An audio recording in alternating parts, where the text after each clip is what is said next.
దేవుడి గడప గడప గడపై ఈరోజు కార్యకర్తల్ని ఉద్దేశించి మాడతాం.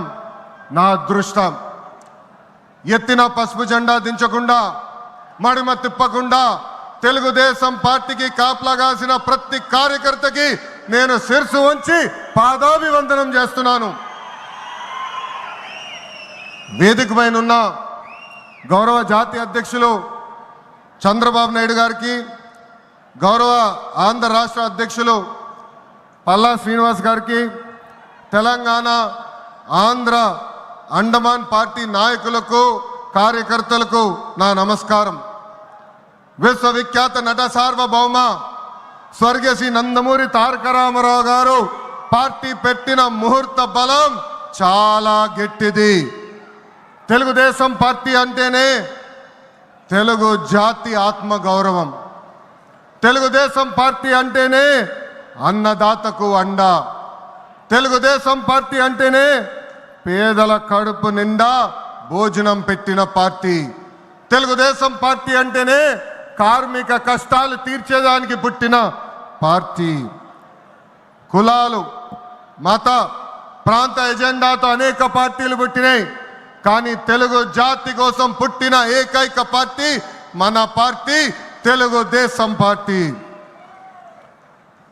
43 ఏళ్ల ప్రయాణంలో ఎన్నో విజయాలు చూసాం. మనకు ప్రతిపక్షం కొత్త కాదు, మనకి అధికారం కూడా కొత్త కాదు. అధికారంలో ఉన్నా ప్రతిపక్షంలో ఉన్నా తెలుగు వాళ్ళు ఎక్కడైనా ఇబ్బందుల్లో ఉంటే మొదటిగా స్పందించిన పార్టీ ఒక తెలుగుదేశం పార్టీ. సమాజమే దేవాలయం, ప్రజలే దేవుళ్ళన్న అన్నారు అన్న ఎన్టీఆర్. మన అధినేత చంద్రబాబు గారు దగ్గర నుంచి కార్యకర్తల వరకు అందరం ఏదో ఒక రూపంలో ప్రజలకి సేవలు చేసుకుంటూ వచ్చాం.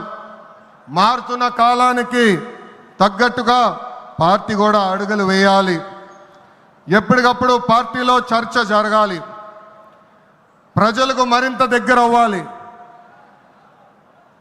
ప్రణాళికలు సిద్ధం చేసి ఆ ప్రణాళిక పైన మహానాడులో చర్చించాల్సిన బాధ్యత మనందరిపైన ఉంది. పార్టీ మరొక 40 ఏళ్ల పాటు నడిపించడానికి అవసరమైన కీలక నిర్ణయాలు మనం ఈ మహానాడు వేదికగా చర్చించాలి. తెలుగువారి ఆత్మగౌరవం పార్టీ మూల సిద్ధాంతం. దీంతో పాటు మారుతున్న ప్రజల అవసరాలు తగ్గట్టుగా పార్టీలో కీలకమైన విధానం తీసుకుని రావాల్సిన అవసరం చాలా చాలా ఉంది. కాలం మారుతున్నాయి, ప్రజల అవసరాలు మారుతున్నాయి, వాళ్ళ ఆలోచనల విధంగా మనం నడవాల్సిన అవసరం ఉంది. అన్న ఎన్టీఆర్ హయాంలో ఆత్మగౌరవం అనే నినాదంతో నియంతృత్వాన్ని మనందరం తరిమి